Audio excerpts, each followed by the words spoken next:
Hi, I'm Jaden Wood-Sparrow and I'm the Agronomy Lead for the Central Region of GMAX. Something that all farmers can talk about is weather. It doesn't matter if you're growing something in a greenhouse and wishing for more sunlight, or growing something in dryland agriculture wishing for more rain.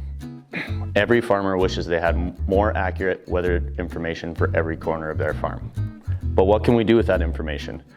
Is it just something else for us to talk about at Coffee Row? Today, I'm going to talk to you about some of the different decisions you can make on your farm based on weather information. Temperature can really help drive our spraying decisions. If that temperature is starting to hit 26, 27 degrees, maybe we want to reconsider going out to spray that day because the weeds might not take in our herbicide, or we might be risking injury to our crop. And then if the temperature starts hitting that 30 to 35 degree range, like we saw lots last year, we may be at risk for heat blast. This might be a good indication that you want to go out and do some pod counts and count kernels in the head of your cereal crops so you don't have any surprises come harvest time. A frost can be a difference between an effective pre-burn or a complete failure. We know if that temperature dips below 0 degrees, we're going to want to wait for 10 degrees or warmer for a couple hours before we even consider spraying. And if we end up having a hard frost, we might have to wait even a couple days before we can have an effective pre-burn. Something else that temperature gives us is growing degree days. With growing degree days, that can give you a good indication of yield, but it can also help with scouting decisions like scouting for midge. Midge need a certain amount of growing degree days before they can emerge. So if we haven't hit that target yet, there's no point in you going out doing those late night scouts looking for midge. You may as well spend them at the lake with your family. One of the more obvious things about weather that we use is wind. Not just wind speed, but also wind direction. We know if it's too windy to spray, but sometimes that wind can shift, and when we're waiting inside for that wind to go down, if it shifts the right direction, it might be a good time to go out and spray those borders of our fields that are up against our neighbors so we can avoid drifting on their crops. Another aspect of weather that we don't often seem to make decisions on is humidity and leaf wetness. We have leaf wetness sensors that can tell us if we have a dew in our crop. This can help us make more informed fungicide decisions. If you're on the fence about whether or not to spray a fungicide leading up to flowering, and you have a look at your weather station and you see that there was a heavy dew in that crop for the last week, that may be a good indication that a fungicide is going to be worth it.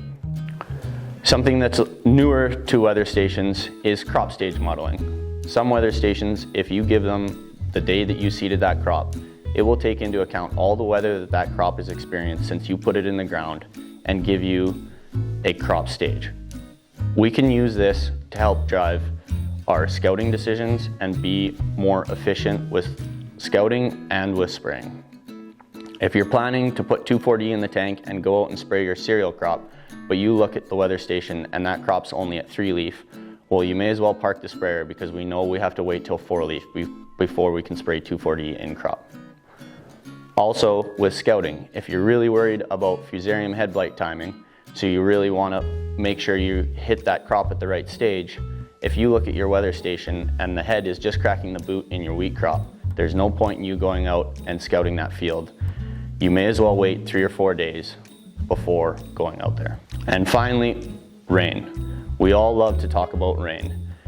Rain can help us make decisions on how much money we want to invest in that crop, if we want to top dress and chase extra bushels, if we want to spray a fungicide on that crop, but it can also help with the logistics on our farm. We all know that we can have spotty rains, and you might have got an inch at the farm, but on your south fields, there was maybe only 1 or 2 tenths of rain. If you have that information, you can efficiently get your equipment moving to those fields that you can still get on, even if it's too wet at home to do the work you're planning that day. Along with rainfall comes soil moisture. With soil moisture probes, we now have the most accurate water-driven yield potential we've ever had before. This can really help us make more effective top dress decisions. So we know, is there enough moisture in the soil to chase after that extra 10 bushels, or should we just park the sprayer and not float on that extra nitrogen?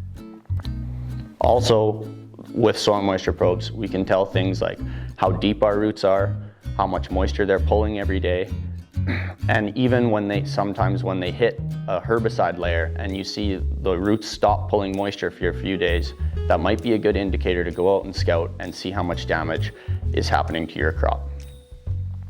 These are just a few of the examples of the decisions you can make on your farm based on weather information. GMAX has recently undertaken an initiative to set up a grid of weather stations across our trade area. If this is something that interests you, I encourage you to go talk to your local GMAX Ag team.